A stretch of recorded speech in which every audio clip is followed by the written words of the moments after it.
A danas je promovisana i zajednička istorijska čitanka zemalja jugoistočne Evrope na crnogorskom jeziku. Premijer Igor Lukšić ocijenio je da je projekat zajedničke istorije nužan zato što predstavlja preduslov njihovoj zajedničkoj evropskoj budućnosti. Erhard Bušek iz Centra za demokratiju i pomirenje jugoistočne Evrope poručio je da je stvarna prednost integracija prevazilaženje različitog poimanja istorije.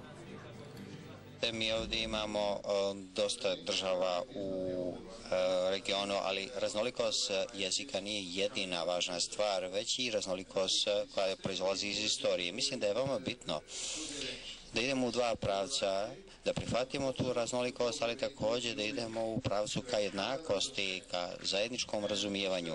Istorija je osnova tog zajedničkog razumijevanja. I zbog toga smo veoma zadovoljni što možemo u okviru Centra za demokratiju i pomirenje u jugoistočnoj Evropi da sprovodimo ovaj projekat.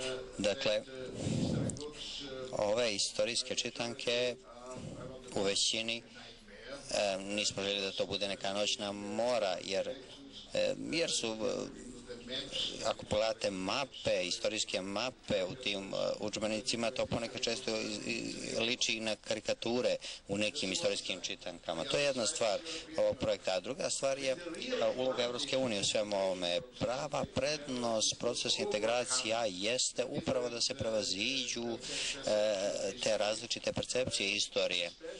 Raduje me što se Crna Gora pridružuje projektu koji je prepoznat u rezoluciji Europskog parlamenta.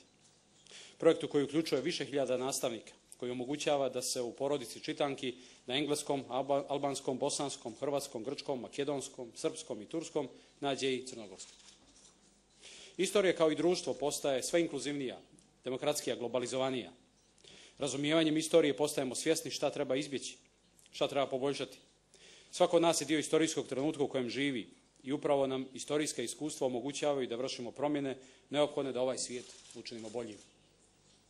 Učenici naših srednjih škola, koristeći ove čitanke kao dodatne izvore literature, čitajući iste sadržaje, će biti u prilici da nauče više, ali i da izvlače sopstvene zaključke o tome šta se kroz istoriju dešavalo.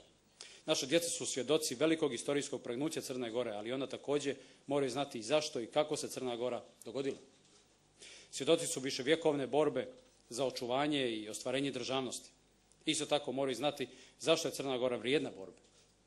Moraju naučiti zašto da njeguju demokratske vrijednosti, kako naći granicu i pravu mjeru u kojoj istoriju treba prenijeti novoj generaciji. Čitanke ili svojevrsne zbirke istorijskih izvora o kojima danas govorimo konkretan su rezultat rada preko 50 naučnika i profesora istorije iz 12 država jugoistočne Europe. Ovaj zahtjevni i ambiciozni projekat bio je prevashodno stručan, ali istovremeno i plemenit posao koji stremi očovječenju sadašnjice.